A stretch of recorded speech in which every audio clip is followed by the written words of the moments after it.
Hello everyone welcome to your academy.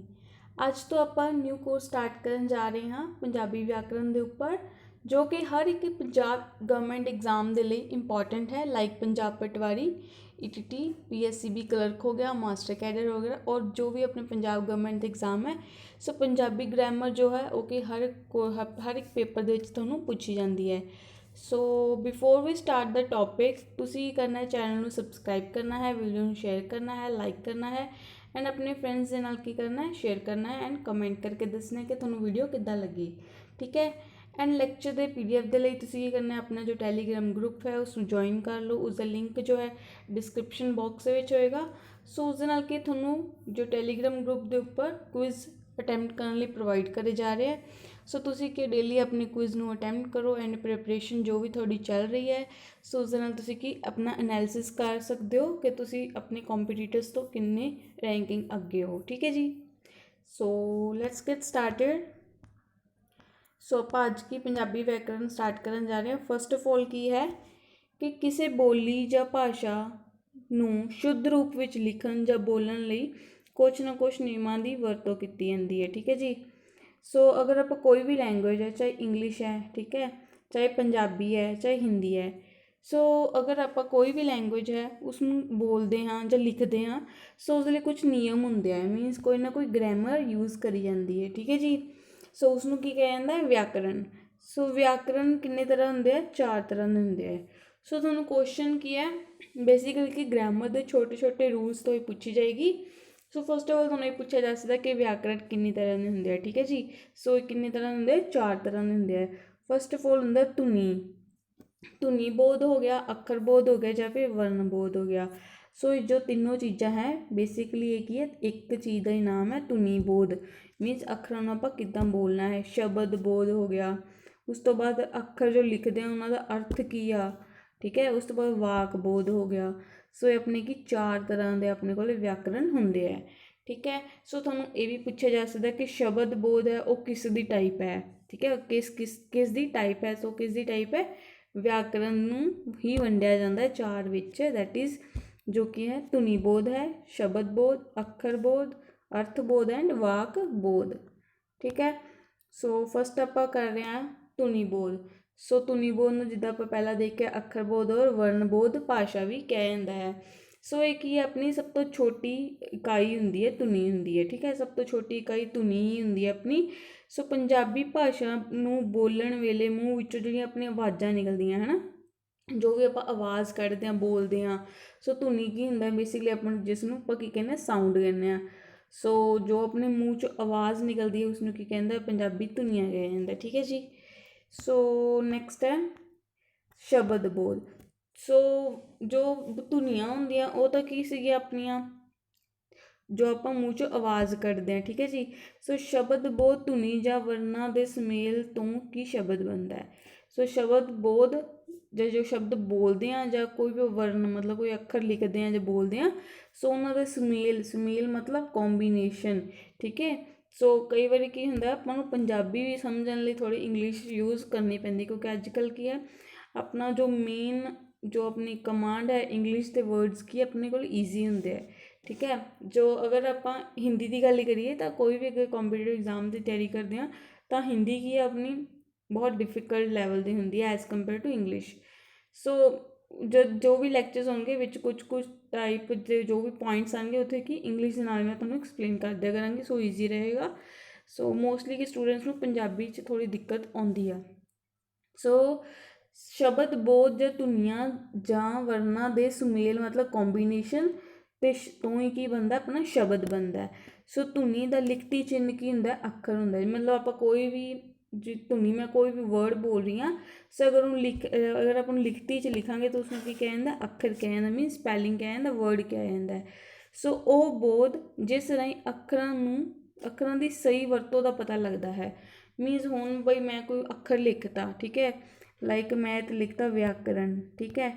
अगर मैं इत्थे व्याकरण ही लिखता, सो की ये अखर मैं सही लिखा या गलत लिखा है, सो इसका ज्ञान अपन नूं किस तो मिलता है, अपन नूं शब्द बोध तो मिलता है। ठीक है। सो नैक्सट चलते हैं। सो नाम तो पता चल रहा है शब्द बोध मतलब जो आप शब्द धुनी दे राही जो आवाज़ निकल रही है ਉਸ ਤੋਂ ਜੋ ਆਪਾਂ ਅੱਖਰ ਨੂੰ ਆਪਾਂ ਲਿਖਿਆ ਹੈ ਕਿ ਉਹ ਅਸੀਂ ਸਹੀ ਲਿਖਿਆ ਹੈ, ਸੋ ਉਸਦੀ ਸਹੀ ਵਰਤੋਂ ਕਰੀਏ, ਉਸ ਨੂੰ ਕੀ ਕਹਿੰਦੇ ਸ਼ਬਦ ਬੋਧ। ਅਰਥ ਦਾ ਮਤਲਬ ਕੀ ਹੈ? ਅਰਥ ਤੋਂ ਭਾਵ ਅਰਥਾਂ ਦੇ ਪੱਖ ਤੋਂ ਸ਼ਬਦ ਦੀ ਵਿਆਖਿਆ ਕਰਨੀ। ਠੀਕ ਹੈ, ਕੋਈ ਵੀ ਸ਼ਬਦ ਲਿਖਿਆ ਉਸਦੀ ਕੀ ਹੈ ਵਿਆਖਿਆ ਕਰਨੀ, ਮੀਨਸ ਉਹਦਾ ਮਤਲਬ ਕੀ ਹੈ ਕਿ ਉਹ ਬਹੁਆਰਥਿਕ ਸ਼ਬਦ ਹੈ ਜਾਂ ਸਮਾਨ ਆਰਥਿਕ ਸ਼ਬਦ है, कि वो मतलब एक वचन है या बहुवचन है। ठीक है, उसमें क्या है बहुआर्थिक और समानार्थिक मीन सेम मीनिंग है, जब डिफरेंट डिफरेंट मीनिंग्स है। सो आप की करने एक वचन बहुवचन भी लै सकते हैं और आप कह सकते हैं सिंगुलर और प्लूरल जो आप करते होंगे सी एक वचन बहुवचन। ठीक है, इंटोनियम्स सिनोनियम्स उदा करके पूछे जा रहे हैं। सो अर्थ बोध तो अपन बेसिकली उस मीनिंग उस वर्ड का अर्थ ही पता चलेगा। ओके जी, सो की कह रहे हैं उसके शब्द इस विच बहुअर्थ शब्द लाइक समानार्थक शब्द ਅਤੇ ਬਹੁਤੇ ਸ਼ਬਦਾਂ ਦੀ ਥਾਂ ਇੱਕ ਸ਼ਬਦ और विरोधार्थक शब्द मीनस अर्थ बहुत अपन पता चलेगा कि वो शब्द जो अपना सिंगुलर है प्लूरल है मीनस एक वचन है बहुवचन है, विरोधी शब्द है या समानार्थक है मीनस इंटोनियम है या सिनोनियम है। ठीक है जी, सेम मीनिंग वाले शब्द ने या डिफरेंट मीनिंग वाले शब्द ने। सो इसकी सारी जानकारी किस तो मिलती है अपन अर्थ बोध तो। सो नैक्सट चलिए तो वाक बोध की व्याकरण मीनस की है वाक बोध नूं की कहंदा व्याकरण के इस भाग विच की हुंदा है वाक रचना के नियमां बारे ਅਤੇ ਵਾਕਾਂ ਸੰਬੰਧੀ ਵਿਚਾਰ ਕੀਤੀ ਜਾਂਦੀ ਹੈ।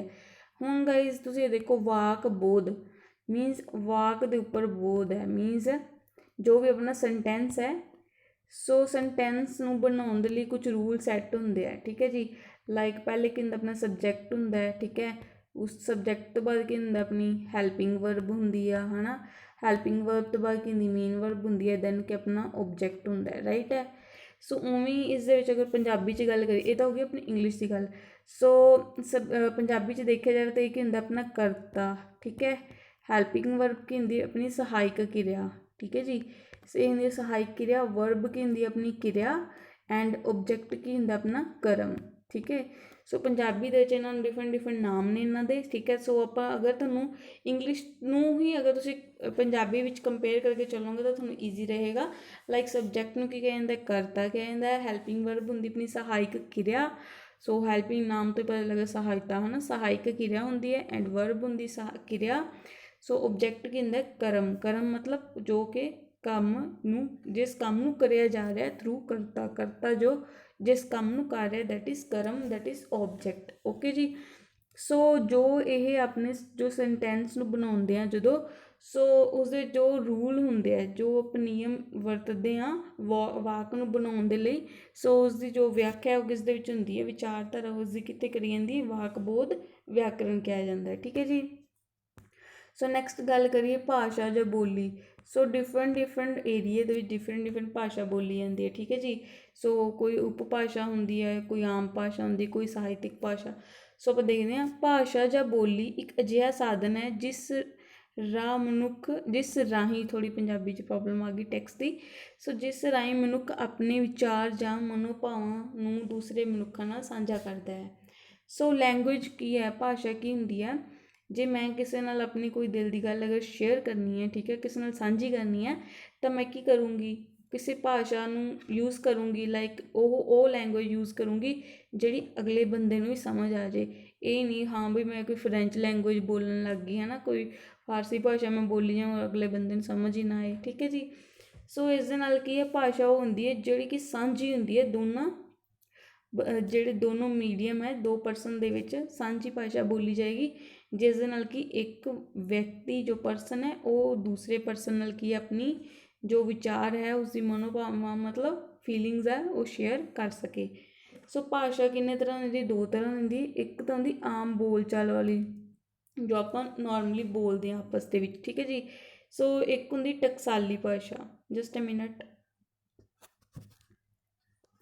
सो एक होंगी अपनी टकसाली भाषा साहित्यिक भाषा जो अपनी बुक्स वाली होंगी है। ठीक है जी, सो जो किताबी भाषा जी प्रॉपर होंगी है जिंदे लिपि प्रॉपर यूज़ होंगी है, सो की होंगी अपनी साहित्यिक भाषा। सो आप स्टार्ट करते हैं। फस्ट ऑफ ऑल लिपि की होंगी है, ਸੋ ਭਾਸ਼ਾ ਜਾਂ ਬੋਲੀ ਨੂੰ ਲਿਖਤੀ ਰੂਪ ਵਿੱਚ ਪ੍ਰਗਟ ਕਰਨ ਲਈ ਜਿਹੜੇ ਅੱਖਰ ਅਤੇ ਚਿੰਨ੍ਹਾਂ ਦੀ ਵਰਤੋਂ ਕੀਤੀ ਜਾਂਦੀ ਹੈ ਉਹਨਾਂ ਨੂੰ ਕੀ ਕਿਹਾ ਜਾਂਦਾ ਹੈ, ਉਹਨਾਂ ਦੇ ਸਮੂਹ ਨੂੰ ਲਿਪੀ ਕਿਹਾ ਜਾਂਦਾ ਹੈ। ਸੋ ਹੁਣ ਕੋਈ ਵੀ ਭਾਸ਼ਾ ਹੈ ਜੋ ਆਪਾਂ ਬੋਲ ਰਹੇ ਹਾਂ ਜਾਂ ਲਿਖ ਰਹੇ ਹਾਂ, ਉਸਨੂੰ ਲਿਖਤੀ ਰੂਪ ਵਿੱਚ ਪ੍ਰਗਟ ਕਰਨ ਦੇ ਲਈ, ਲਿਖਤੀ ਮਤਲਬ ਕੁਛ ਲਿਖਣ ਦੇ ਲਈ ਉਸਨੂੰ ਕੋਈ ਆਪਾਂ ਅੱਖਰ ਯੂਜ਼ ਕਰਦੇ ਹਾਂ, ਕੁਛ ਚਿੰਨ੍ਹ ਹੈ, ਠੀਕ ਹੈ, ਅੱਧਕ ਹੈ, ਟਿੱਪੀ ਹੈ, ਕੰਨਾ ਹੈ, ਠੀਕ ਹੈ, ਸਿਹਾਰੀ ਹੈ, ਬਿਹਾਰੀ ਹੈ। ਸੋ ਜੋ ਵੀ ਆਪਾਂ ਚਿੰਨ੍ਹ ਦੀ ਵਰਤੋਂ ਕਰ ਰਹੇ ਹਾਂ ਉਹਨਾਂ ਦੇ ਸਮੂਹ ਨੂੰ ਕੀ ਕਿਹਾ ਜਾਂਦਾ ਹੈ, ਦੈਟ ਇਜ਼ ਕਾਲਡ ਲਿਪੀ। ਸੋ ਪੰਜਾਬੀ ਭਾਸ਼ਾ ਨੂੰ ਲਿਖਣ ਲਈ ਮੋਸਟਲੀ ਆਪਾਂ ਕਿਹੜੀ ਜੋ ਲਿਪੀ ਯੂਜ਼ ਕਰਦੇ ਹਾਂ, ਸੋ ਇੱਕ ਹੀ ਲਿਪੀ ਯੂਜ਼ ਕਰੀ ਜਾਂਦੀ ਪੰਜਾਬੀ ਭਾਸ਼ਾ ਲਈ, ਗੁਰਮੁਖੀ ਲਿਪੀ। ਸੋ ਇਹ ਤੁਹਾਨੂੰ ਪੁੱਛਿਆ ਜਾ ਸਕਦਾ ਹੈ। ਸੋ ਹਿੰਦੀ ਭਾਸ਼ਾ ਲਈ ਕਿਹੜੀ ਯੂਜ਼ ਹੁੰਦੀ ਹੈ, ਦੇਵਨਾਗਰੀ, ਐਂਡ ਅੰਗਰੇਜ਼ੀ ਲਈ ਰੋਮਨ, ਠੀਕ ਹੈ।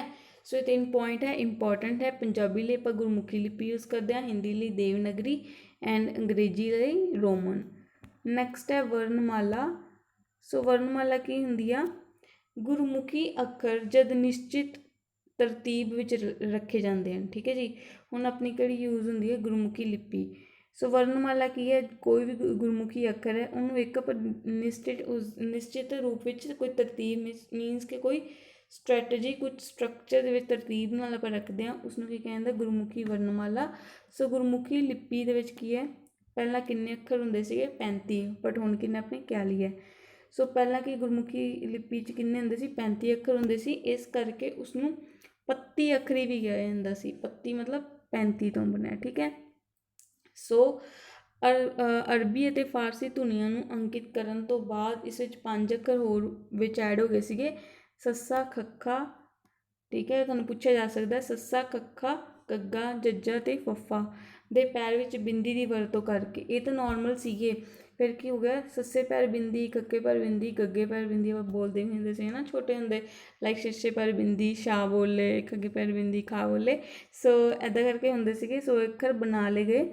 ਸੋ ਇਸ ਪ੍ਰਕਾਰ ਗੁਰਮੁਖੀ ਵਰਨਮਾਲਾ ਵਿੱਚ ਕਿੰਨੇ ਅੱਖਰ ਹੋ ਗਏ ਸੀਗੇ, 40 ਹੋ ਗਈ ਸੀ, ਠੀਕ ਹੈ ਜੀ।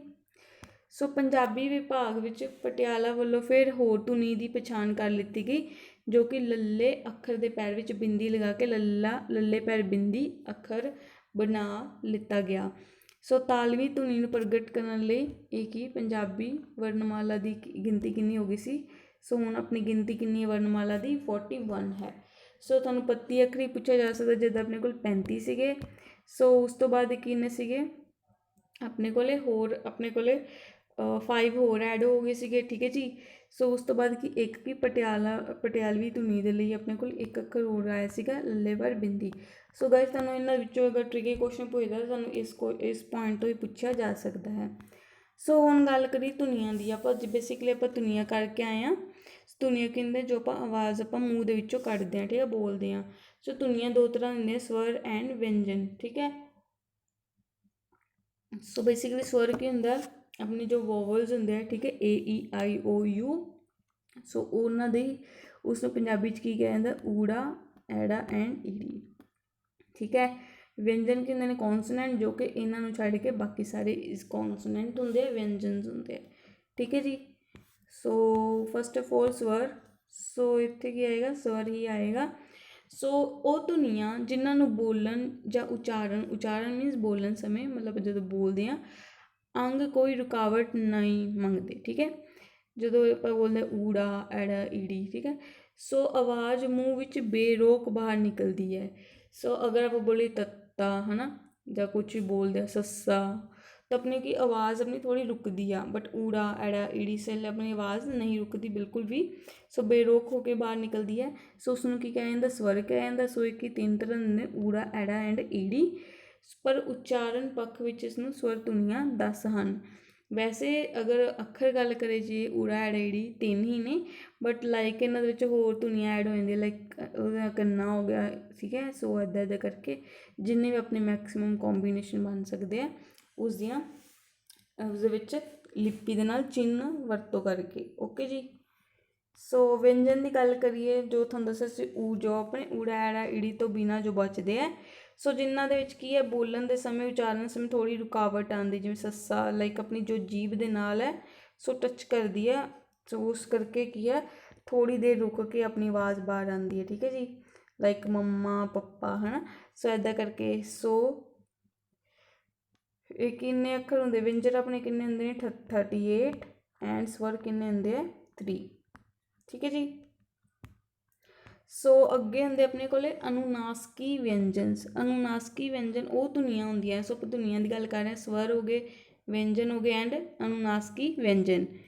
ਸੋ ਇਹ ਉਹ ਧੁਨੀਆਂ ਹੁੰਦੀਆਂ ਜਿਨ੍ਹਾਂ ਦੇ ਉਚਾਰਨ ਸਮੇਂ ਕੁਝ ਆਵਾਜ਼ ਨੱਕ ਵਿੱਚ ਨਿਕਲਦੀ ਹੈ। ਠੀਕ ਹੈ ਜੀ, ਲਾਈਕ ਨਈਆਂ, ਨਾਣਾ, ਨੰਨਾ, ਮੰਮਾ। ਠੀਕ ਹੈ, ਸੋ ਇਹ ਕੀ ਆਪਣੇ 5 ਅੱਖਰ ਹੈ। ਸੋ ਇਹ ਸੀਗੀ ਆਪਣੀ ਧੁਨੀਆਂ। ਬਟ ਅਗਰ ਗੱਲ ਕਰੀ ਜਾਵੇ ਕਿ ਅਜੋਕੀ ਜੋ ਅੱਜ ਕੱਲ੍ਹ ਦੀ ਭਾਸ਼ਾ ਹੈ ਉਸ ਦੇ ਵਿੱਚ ਕੀ ਨਈਆਂ, ਨਾਣਾ, ਨਾਣਾ, ਡਾੜਾ ਅਤੇ ਲੱਲਾ ਧੁਨੀਆਂ ਨਾਲ ਕੋਈ ਵੀ ਸ਼ਬਦ ਸ਼ੁਰੂ ਨਹੀਂ ਹੁੰਦਾ। ਸੋ ਤੁਹਾਨੂੰ ਇਹ ਪੁੱਛਿਆ ਜਾ ਸਕਦਾ ਕਿ ਕਿਹੜੇ ਸ਼ਬਦ ਹੈ ਜਿਨ੍ਹਾਂ ਤੋਂ ਇਹਨਾਂ ਦੀ ਧੁਨੀਆਂ ਦੇ ਨਾਲ ਸਟਾਰਟਿੰਗ ਦੇ ਵਿੱਚ ਇਹ ਲੱਗ ਕੇ ਕੋਈ ਵਰਡ ਨਹੀਂ ਬਣਿਆ। ਠੀਕ ਹੈ, ਕੋਈ ਵਰਡ ਸਟਾਰਟ ਨਹੀਂ ਹੁੰਦਾ। ਸੋ ਨੈਕਸਟ ਗੱਲ ਕਰੀ ਜਾਵੇ ਦੁੱਤ ਅੱਖਰ। ਸੋ ਉਹ ਅੱਖਰ ਜਿਹੜਾ 2 ਅੱਖਰਾਂ ਦੇ ਮੇਲ ਤੋਂ ਬਣੇ। ਦੁੱਤ ਮਤਲਬ ਮੀਨਸ 2। ਸੋ ਜਿਹੜਾ ਅੱਖਰ 2 ਅੱਖਰਾਂ ਦੇ ਮੇਲ ਤੋਂ ਬਣ ਰਿਹਾ ਹੈ ਉਸਨੂੰ ਕੀ ਕਿਹਾ ਜਾਂਦਾ? ਦੁੱਤ ਅੱਖਰ ਕਿਹਾ ਜਾਂਦਾ ਹੈ। ਇਸ ਵਿੱਚ ਕੀ ਹੁੰਦਾ ਹੈ, ਇੱਕ ਅੱਖਰ ਦੂਜੇ ਅੱਖਰ ਦੇ ਪੈਰ ਵਿੱਚ ਲਿਖਿਆ ਜਾਂਦਾ ਹੈ। ਠੀਕ ਹੈ ਜੀ। ਸੋ ਆਪਾਂ ਲਾਈਕ ਅਗਰ ਪ੍ਰੋਫੈਸਰ ਦੀ ਗੱਲ ਕਰੀਏ, ਪ੍ਰਾਰਥਨਾ ਕਰੀਏ, ਜੜ ਕਰੀਏ ਤਾਂ ਜੜ ਦੇ ਪੈਰ ਆਏਗਾ। ਠੀਕ ਹੈ, ਪ੍ਰਸ਼ਨ ਹੋ ਗਿਆ, ਸਵੈ ਜੀਵਨੀ, ਸਵੈ ਵਿਸ਼ਵਾਸ। ਸੋ ਜਿਹੜੇ ਅੱਖਰ 2 ਅੱਖਰਾਂ ਦੇ ਕੋਂਬੀਨੇਸ਼ਨ ਤੋਂ ਹੁੰਦੇ ਆ ਐਂਡ ਉਸਦੇ ਪੈਰ ਵਿੱਚ ਅੱਖਰ ਹੋਏਗਾ ਤਾਂ ਦੋਵੇਂ ਮਿਲ ਕੇ ਕੀ ਹੈ ਇੱਕ ਆਵਾਜ਼ ਪੈਦਾ ਕਰਦੇ ਆ। ਸੋ ਗੁਰਮੁਖੀ ਲਿਪੀ ਵਿੱਚ ਕੇਵਲ 3 ਹੀ ਅੱਖਰ ਜੋ ਹੈ ਆਪਣੇ ਪੈਰ ਵਿੱਚ ਆਪਾਂ ਪਾਉਂਦੇ ਹਾਂ, ਲਾਈਕ ਹਾ, ਰਾ ਅਤੇ ਵਵਾ। ਠੀਕ ਹੈ, ਹਾ ਦੀ ਗੱਲ ਕਰੀਏ ਤਾਂ ਜੜ। ਸੋ ਇਹਦੇ ਕੀ ਹਾ ਇੱਥੇ ਪਏਗਾ। ਜੀਨਾ ਇੱਥੇ ਪੈਰ 'ਚ ਹਾ ਪਏਗਾ। ਸੋ ਇਹ ਥੋੜ੍ਹੀ ਮਿਸ ਟਾਈਪਿੰਗ ਹੈ। ਸੋ ਅਗਰ ਪ੍ਰਗਟ ਦੀ ਗੱਲ ਕਰੀਏ ਤਾਂ ਪ੍ਰਗਟ। ਠੀਕ ਹੈ, ਕੁਛ ਇੱਦਾਂ ਪੈਣਗੇ। ਸੋ ਪ੍ਰੋਫੈਸਰ, ਸਵੈ ਜੀਵਨੀ, ਉਰੇ ਆ ਕੇ ਕੀ ਹੋਏਗਾ ਵਵਾ ਆਏਗਾ। ਠੀਕ ਹੈ ਜੀ। ਸੋ ਨੈਕਸਟ ਗੱਲ ਕਰੀਏ ਲਗਾਂ ਦੀ। ਸੋ ਲਗਾਂ ਕੀ ਹੈ? ਸੁਰ ਧੁਨੀਆਂ ਨੂੰ ਅੰਕਿਤ ਕਰਨ ਵਾਲੀ ਲਿਪੀ ਚਿੰਨ੍ਹ ਹੈ। ਠੀਕ ਹੈ ਜੀ। ਸੋ ਲਗਾ ਕੀ ਹੈ? ਜੋ ਆਪਣੇ ਸਵਰ ਲਗਾਉਣੇ ਆ, ਸਵਰ ਜਿਹੜੀ ਧੁਨੀਆਂ ਹੁੰਦੀ ਹੈ ਉਹਨਾਂ ਨੂੰ ਅੰਕਿਤ ਕਰਨ ਵਾਲੀ ਲਿਪੀ ਚਿੰਨ੍ਹ ਹੈ। ਪੰਜਾਬੀ ਤੇ ਬੰਦੇ ਸ਼ਬਦਾਂ ਨੂੰ ਅੰਕਿਤ ਕਰਨ ਲਈ ਗੁਰਮੁਖੀ ਅੱਖਰ ਨਾਲ ਕੁਝ ਲਗਾਂ ਲੱਗਦੀਆਂ ਨੇ। ਠੀਕ ਹੈ ਜੀ। ਸੋ ਅੱਖਰਾਂ ਤੋਂ ਬਿਨਾਂ ਕੀ ਲਗਾਂ ਦਾ ਕੋਈ ਮਹੱਤਵ ਨਹੀਂ ਹੈ। ਸੋ ਕਿ ਅੱਖਰ ਹੋਣਗੇ ਤਾਂ ਹੀ ਨਾਲ ਆਪਾਂ ਕੀ ਲਗਾਂ ਯੂਜ਼ ਕਰਦੇ ਹਾਂ। ਸੋ ਲਗਾਂ ਕੀ ਹੁੰਦੀਆਂ? ਲਾਈਕ ਇਹ ਤਾਂ ਹੈ ਨਹੀਂ ਆਪਾਂ ਕੋਈ ਵੀ ਵਰਡ ਹੈ। ਸੋ ਕੋਈ ਵਰਡ ਹੁੰਦੇ ਜਿਨ੍ਹਾਂ ਦੇ ਵਿੱਚ ਲਗਾਂ ਨਹੀਂ ਲੱਗਦੀਆਂ, ਮੀਨਸ ਕੋਈ ਨਾ ਕੋਈ ਮੁਕਤਾ ਨਹੀਂ ਹੁੰਦਾ। ਬਟ ਮੋਸਟਲੀ ਕੀ ਹੈ? ਸੋ ਕੀ ਕਹਿ ਰਿਹਾ, ਲਾਈਕ ਅਗਰ ਮੈਂ ਪਾਉਣਾ ਹੈ ਵਿਆਕਰਨ ਪਾਉਣਾ ਹੈ ਨਾ, ਤੋ ਵਿਆਕਰਨ ਅਗਰ ਐਵੇਂ ਪਿਆ ਐਵੇਂ ਕਿੱਦਾਂ, ਕੁਛ ਸਮਝ ਨਹੀਂ ਹੈ ਨਾ ਆ ਰਿਹਾ ਵਿਆਕਰਨ ਕੀ ਆ, ਇਹਦੇ ਕੁਝ ਮਹੱਤਵ ਹੀ ਨਹੀਂ ਹੈ। ਠੀਕ ਹੈ, ਸੋ ਲਗਾਂ ਕੀ ਹੁੰਦੀਆਂ ਲਾਈਕ ਆਪਣੀ ਸਿਆਰੀ, ਬਿਆਰੀ, ਕੰਨਾ, ਹੋੜਾ, ਕਨੋੜਾ। ਠੀਕ ਹੈ, ਸੋ ਆਪਣੀ ਕਿਹਦੇ ਲਗਾਂ ਹੁੰਦੀਆਂ। ਸੋ ਤੁਹਾਨੂੰ ਪੁੱਛਿਆ ਜਾ ਸਕਦਾ ਕੁਐਸਚਨ ਕਿ ਗੁਰਮੁਖੀ ਲਿਪੀ ਵਿੱਚ ਕਿੰਨੀਆਂ ਲਗਾਂ ਹੁੰਦੀਆਂ? 10 ਲਗਾਂ ਹੁੰਦੀਆਂ। ਠੀਕ ਹੈ ਜੀ। ਸੋ ਕਿਹੜੀਆਂ ਆਪਾਂ ਦੇਖ ਲੈਂਦੇ ਹਾਂ। ਫਸਟ ਆਫ ਆਲ ਹੁੰਦਾ ਮੁਕਤਾ, ਜਿਸ ਦੇ ਵਿੱਚ ਕੀ ਆਪਣੇ ਕੋਲ ਕੋਈ ਚਿੰਨ੍ਹ ਨਹੀਂ ਹੁੰਦਾ, ਲਾਈਕ 10 ਹੈ ਨਾ, 10 ਹੈ। ਲਾਈਕ ਆਪਾਂ ਲਿਖ ਲਈਏ ਦਰਦ, ਤਾਂ ਕੀ ਹੈ ਇਸ ਵਿੱਚ ਕੋਈ ਮੁਕਤਾ ਨਹੀਂ, ਕੋਈ ਸਿਹਾਰੀ ਨਹੀਂ, ਕੋਈ ਬਿਹਾਰੀ ਨਹੀਂ, ਕੰਨਾ, ਹੋੜਾ, ਕਨੋੜਾ ਕੁਛ ਵੀ ਨਹੀਂ ਹੈ। ਸੋ ਇਹ ਕਿ ਆਪਣੀ ਮੁਕਤਾ ਲੈਸ ਹੈ। ਠੀਕ ਹੈ, ਸੋ ਇਹ ਕਿ ਇਸ ਦੇ ਵਿੱਚ ਕੋਈ ਵੀ ਮੁਕਤਾ ਨਹੀਂ ਹੈ। ਸੋ ਨੈਕਸਟ ਗੱਲ ਕਰੀਏ ਕੰਨਾਂ ਵਿੱਚ ਕੀ ਹੈ? ਲਾਈਕ ਸਾਲ, ਸਾਫ। ਠੀਕ ਹੈ, ਸੋ ਐਗਜ਼ਾਮਪਲਸ ਨੇ ਸਿਹਾਰੀ ਹੋ ਗਿਆ ਸਿੱਕਾ, ਸਿੱਟਾ, ਬਿਹਾਰੀ ਸੀਮਾ, ਸੀਲ, ਸੀਸ। ਠੀਕ ਹੈ, ਔਕੜ ਹੁਣ, ਸੁਣ, ਦਲੈਂਕੜ ਕਿਵੇਂ ਸੂਰਮਾ, ਸੂਚੀ। ਠੀਕ ਹੈ, ਸੋ ਐਗਜ਼ਾਮਪਲ ਤੁਸੀਂ ਦੇਖ ਲੈਣਾ। ਲਾਂ ਹੋਏ ਲਾਈਕ ਦੁਲਾਵਾਂ। ਸੋ ਇਹ ਨੇ, ਸੋ ਤੁਸੀਂ ਦੇਖ ਲੈਣਾ। ਸੈਨਾ, ਹੋੜੇ 'ਚ ਕੀ ਹੁੰਦਾ? ਸੋਹਣਾ, ਸੋਚ। ਸੋ ਇਹ ਕੀ ਕਨੋੜਾ ਕੀ ਔਖਾ, ਸੌਖਾ। ਓਕੇ ਜੀ। ਸੋ ਇਹ ਕੀ ਆਪਣੀ ਸਾਰੀਆਂ ਓਵਰਆਲ ਕੀ ਹੈ ਆਪਣੀਆਂ 10 ਕੀ ਇਹ ਲਗਾਂ ਚਿੰਨ੍ਹ ਨੇ। ਸੋ ਇਹ ਤੁਸੀਂ ਲਗਾਂ ਦੇ ਜੋ ਚਿੰਨ੍ਹ ਹੈ ਤੁਸੀਂ ਯਾਦ ਕਰ ਲੈਣੇ ਹੈ। ਸੋ ਤੁਹਾਨੂੰ ਪੁੱਛੇ ਜਾ ਸਕਦੇ। ਸੋ ਨੈਕਸਟ ਵਨ ਅਗਰ ਚੱਲੀਏ, ਲਗਾਂ ਖਰ ਕੀ ਹੁੰਦੇ ਹੈ? ਸੋ ਲਗਾਂ ਦਾ ਸੰਬੰਧ, ਲਗਾਂ ਜੋ ਆਪਾਂ ਜੋ ਚਿੰਨ੍ਹ ਦੇਖੇ ਹੈ, ਸੋ ਲਗਾਂ ਦਾ ਸੰਬੰਧ ਕੀ ਅੱਖਰਾਂ ਨਾਲ ਹੁੰਦਾ ਹੈ। ਅਗਰ ਕੋਈ ਅੱਖਰ ਆਪਾਂ ਲਿਖ ਰਹੇ ਹਾਂ, ਠੀਕ ਹੈ, ਸਿੰਪਲ ਆਪਾਂ ਕੋਈ ਵਵਾ, ਰਾ, ਲੱਲਾ। ਠੀਕ ਹੈ, ਸੋ ਕੋਈ ਮੀਨਿੰਗ ਨਹੀਂ ਬਣ ਰਿਹਾ। ਠੀਕ ਹੈ, ਸੋ ਕੀ ਵਵਾ, ਰਾ, ਲੱਲਾ ਹੈ। ਬਟ ਅਗਰ ਆਪਾਂ ਇਸ ਦੇ ਨਾਲ ਬਿਹਾਰੀ ਅਤੇ ਕੰਨਾ ਲਾ ਦਈਏ ਤਾਂ ਇਸ ਦੇ ਨਾਲ ਕੀ ਬਣ ਰਿਹਾ ਆਪਣਾ? ਬਿਹਾਰੀ ਦੇ ਨਾਲ ਕੰਨਾ ਲਗਾਤਾ ਤਾਂ ਕੀ ਬਣ ਗਿਆ? ਵਿਰਲਾ। ਠੀਕ ਹੈ, ਸੋ ਇਸ ਨਾਲ ਕੀ ਲਗਾਂ, ਅਗਰ ਲਗਾਂ ਨਾਲ ਲੱਗੀਆਂ ਹੈ ਅੱਖਰ ਦੇ ਤਾਂ ਕਿ ਅੱਖਰ ਨੂੰ ਵੀ ਮਹੱਤਤਾ ਇੰਪੋਰਟੈਂਸ ਮਿਲ ਗਈ ਐਂਡ ਲਗਾ ਨੂੰ ਵੀ ਇੰਪੋਰਟੈਂਸ ਮਿਲ ਗਈ। ਸਿਮਿਲਰਲੀ ਅਗਰ ਆਪਾਂ ਇਕੱਲੀ ਬਿਹਾਰੀ, ਕੰਨਾ, ਹੋੜਾ, ਕਨੋੜਾ, ਔਂਕੜ, ਦਲੈਂਕੜ ਲਗਾ ਦਈਏ ਤਾਂ ਕੋਈ ਮੀਨਿੰਗ ਨਹੀਂ ਹੈ, ਇਹ ਵੀ ਯੂਜ਼ਲੈਸ ਹੈ। ਸੋ ਉਹੀ ਕਹਿ ਰਿਹਾ ਕਿ ਲਗਾ ਜੋ ਕਿ ਆਪਣੀ ਚਿੰਨ੍ਹ ਹੈ ਦਾ ਸੰਬੰਧ ਅੱਖਰਾਂ ਨਾਲ ਹੁੰਦਾ ਹੈ। ਅੱਖਰ ਅਤੇ ਲਗਾ ਦੇ ਮੇਲ ਤੋਂ ਹੀ ਕੀ ਬਾਹਰ ਬਣਦਾ ਹੈ, ਠੀਕ ਹੈ, ਮੇਲ ਤੋਂ ਹੀ ਬਣਦਾ ਹੈ। ਸੋ ਲਗਾ ਅੱਖਰ ਜੋ ਉਹ ਚਿੰਨ੍ਹ ਹੁੰਦੇ ਨੇ, ਲਗਾ ਅੱਖਰ ਕੀ ਹੁੰਦੇ, ਲਗਾ ਦੇ ਨਾਲ ਵਰਤੇ ਜਾਂਦੇ ਨੇ, ਠੀਕ ਹੈ ਜੀ। ਸੋ ਇਹਦੇ 'ਚ ਕੀ ਹੁੰਦਾ ਆਪਣੇ ਕੋਲ, ਬਿੰਦੀ, ਟਿੱਪੀ, ਅੱਧਕ। ਸੋ ਕਿ ਲਗਾ ਅੱਖਰ ਕੀ ਹੁੰਦੇ ਆ ਜੋ ਲਗਾ ਦੇ ਨਾਲ ਲੱਗਦਾ, ਸੋ ਉਸਨੂੰ ਹੋਰ ਇੰਪੋਰਟੈਂਸ ਦਿੰਦੇ ਹੈ। ਸੋ ਇਹ ਤੁਹਾਨੂੰ ਪੁੱਛਿਆ ਜਾ ਸਕਦਾ ਹੈ ਕੁਐਸਚਨ 'ਚ ਕਿ 3-4 ਟਾਈਪ ਦਿੱਤੀਆਂ ਹੋਣਗੀਆਂ, ਲਾਈਕ ਬਿਹਾਰੀ, ਸਿਆਰੀ, ਠੀਕ ਹੈ, ਹੋੜਾ, ਕਨੋੜਾ ਦੇ ਨਾਲ ਇੱਕ ਵਿੱਚ ਕੀ ਦਿੱਤਾ ਹੋਏਗਾ, ਬਿੰਦੀ। ਸੋ ਤੁਹਾਨੂੰ ਪੁੱਛਿਆ ਜਾਣਗੇ ਇਸ ਦੇ ਵਿੱਚੋਂ ਕਿਹੜੀ ਹੈ ਜੋ ਲਗਾ ਅੱਖਰ ਦੀ ਟਾਈਪ ਹੈ, ਜਾਂ ਇਹਨਾਂ ਵਿੱਚੋਂ ਕਿਹੜੀ ਟਾਈਪ ਲਗਾ ਦੀ ਹੈ, ਠੀਕ ਹੈ। ਸੋ ਲਗਾ ਅੱਖਰ ਕਿਹੜੀ ਹੁੰਦੀ ਹੈ, ਬਿੰਦੀ, ਟਿੱਪੀ ਅਤੇ ਅੱਧਕ। ਸੋ ਬਿੰਦੀ ਤੁਹਾਨੂੰ ਪਤਾ ਹੀ ਹੋਏਗਾ, ਸਾਰੇ ਤੁਸੀਂ ਦੇਖ ਲੈਣਾ, ਐਗਜ਼ਾਮਪਲਸ ਹੈ। So guys that's all about today session. So ਅੱਜ ਆਪਾਂ ਕੀ ਹੈ ਜੋ ਵਿਆਕਰਨ ਹੈ, ਸ਼ਬਦ ਬੋਧ ਹੈ, ਧੁਨੀਆਂ ਹੈ, ਭਾਸ਼ਾ ਦੀਆਂ ਟਾਈਪਸ ਹੈ ਐਂਡ ਜੋ ਆਪਣੇ ਲਗਾ ਸੀਗੇ, ਲਗਾ ਚਿੰਨ੍ਹ ਆਪਾਂ ਦੇਖ ਚੁੱਕੇ ਹਾਂ, ਠੀਕ ਹੈ ਜੀ। ਸੋ ਅੱਜ ਦਾ ਸੈਸ਼ਨ ਇੰਨਾ ਹੀ ਸੀਗਾ। ਸੋ ਆਪਾਂ ਨੈਕਸਟ ਸੈਸ਼ਨ ਦੇ ਵਿੱਚ ਨੈਕਸਟ ਨਿਊ ਟੌਪਿਕ ਕਰਾਂਗੇ ਜੋ ਕਿ ਵਾਕ ਬੋਧ ਦੇ ਨਾਲ ਰਿਲੇਟਡ ਹੋਏਗਾ। ਸੋ ਜਿਸ ਵਿੱਚ ਨਾਪ ਪੜ੍ਹਨਾ ਆਪਣੀ ਬੇਸਿਕ ਜੋ ਆਪਣਾ ਸਿਲੇਬਸ ਹੈ ਸਟਾਰਟ ਹੋ ਜਾਏਗਾ। ਸੋ ਕੀ ਹੈ, ਅਗਰ ਤੁਸੀਂ ਜੋ ਇਸ ਲੈਕਚਰ ਦੀ PDF ਹੈ, ਤੁਸੀਂ ਕੀ ਕਰਨਾ ਹੈ, ਟੈਲੀਗ੍ਰਾਮ ਗਰੁੱਪ ਜੁਆਇਨ ਕਰਨਾ ਹੈ। ਤੁਹਾਨੂੰ ਉੱਥੇ ਇਸ ਦੀ ਜੋ PDF ਹੈ ਉਹ ਤੁਹਾਨੂੰ ਪ੍ਰੋਵਾਈਡ ਕਰ ਦਿੱਤੀ ਜਾਏਗੀ। ਐਂਡ ਜੋ ਤੁਸੀਂ ਗਾਈਜ਼ ਚੈਨਲ ਨੂੰ ਮੈਕਸੀਮਮ ਟੂ ਮੈਕਸੀਮਮ ਕੀ ਹੈ ਸ਼ੇਅਰ ਕਰਨਾ ਹੈ, ਸੋ ਦੈਟ ਕਿ ਜੋ ਵੀ ਸਟੂਡੈਂਟਸ ਹੈ ਸੋ ਆਪਣੀ ਨੀਡ ਦੇ ਅਕੋਰਡਿੰਗ ਕੀ ਹੈ ਲੈਕਚਰਸ ਉਹਨਾਂ ਨੂੰ ਮਿਲ ਸਕਣਗੇ। ਸੋ ਗਾਈਜ਼ ਇਹ ਵੀ ਕੀ ਹੈ, ਇਹ ਲੈਕਚਰ ਵੀ ਤੁਹਾਨੂੰ ਕੀ ਸੀਗਾ, ਇਹ ਲੈਕਚਰ ਵੀ ਤੁਹਾਨੂੰ ਕੀ ਤੁਹਾਡੀ ਮਰਜ਼ੀ ਦੇ ਅਕੋਰਡਿੰਗ ਹੀ, ਲਾਈਕ ਪਹਿਲਾਂ ਕਿ ਤੁਹਾਡਾ ਪੋਲ ਕੀਤਾ ਗਿਆ ਕਿ ਤੁਸੀਂ ਕਿਹੜਾ ਲੈਕਚਰ ਚਾਹੁੰਦੇ ਹੋ। ਸੋ ਉਸ ਦੇ ਅਕੋਰਡਿੰਗ ਹੀ ਤੁਹਾਡਾ ਕੀ ਸੈਸ਼ਨ ਕ੍ਰੀਏਟ ਕਰਿਆ ਗਿਆ, ਠੀਕ ਹੈ ਜੀ। ਸੋ ਆਪਾਂ ਕੀ ਕਰਾਂਗੇ, ਬੇਸਿਕਲੀ ਕੀ ਹੁੰਦਾ ਗਾਈਜ਼ ਕਿ ਨੋ ਡਾਊਟ YouTube ਤੋਂ ਤੁਹਾਨੂੰ ਬਹੁਤ ਜ਼ਿਆਦਾ ਚੈਨਲਸ, ਬਹੁਤ ਵੈਲ ਐਜੂਕੇਟਡ ਟੀਚਰਸ ਕਰਵਾ ਰਹੇ, ਬਟ ਕਈ ਵਾਰ ਕੀ ਹੁੰਦਾ ਕਿ ਆਪਣੇ ਕੋਲ ਪ੍ਰੈਪਰੇਸ਼ਨ ਅਕੋਰਡਿੰਗਲੀ ਨਹੀਂ ਹੁੰਦੀ, ਕਿ ਆਪਣੇ ਵੀਕ ਪੁਆਇੰਟਸ ਉੱਦਾਂ ਹੀ ਰਹਿ ਜਾਂਦੇ। ਸੋ ਆਪਾਂ ਕੀ ਹੈ ਪ੍ਰੈਪਰੇਸ਼ਨ ਨੂੰ ਇੱਕ ਅਲੱਗ ਵੇ ਦੇ ਨਾਲ ਕਰਾਂਗੇ, ਠੀਕ ਹੈ ਜੀ।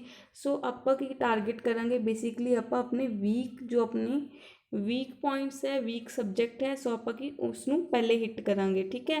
ਸੋ ਕਿ ਤਿਆਰੀ ਤਾਂ ਹਰ ਕੋਈ ਕਰ ਰਿਹਾ, ਠੀਕ ਹੈ, ਹਰ ਕੋਈ ਆਪਣੇ ਅਕੋਰਡਿੰਗ ਬਹੁਤ ਅੱਛੇ ਵੇ ਨਾਲ ਤਿਆਰੀ ਕਰ ਰਿਹਾ, ਬਟ ਜੋ ਐਗਜ਼ਾਮ ਦੇ ਵਿੱਚ ਕੀ ਹੁੰਦਾ ਕਿ ਆਪਣੇ ਕੋਲੇ ਉਹੀ ਪਰਸਨ ਆਪਣਾ ਬੈਸਟ ਦੇ ਪਾਉਂਦਾ ਜੋ ਆਪਣੇ ਵੀਕ ਪੁਆਇੰਟਸ ਨੂੰ ਵੀ ਸਟਰੋਂਗ ਬਣਾ ਕੇ ਇੱਥੇ ਐਗਜ਼ਾਮ ਦੇ ਵਿੱਚ ਬੈਠੇਗਾ। ਸੋ ਡੇਲੀ ਕੁਇਜ਼ਸ ਦੇ ਲਈ ਤੁਸੀਂ ਟੈਲੀਗ੍ਰਾਮ ਗਰੁੱਪ ਨੂੰ ਜੁਆਇਨ ਕਰੋ। And thank you guys, comment ਕਰਕੇ ਮੈਨੂੰ ਜ਼ਰੂਰ ਦੱਸਣਾ ਕਿ ਤੁਹਾਨੂੰ ਅੱਜ ਦਾ ਲੈਕਚਰ ਕਿੱਦਾਂ ਲੱਗਿਆ। Thank you, bye bye and take care.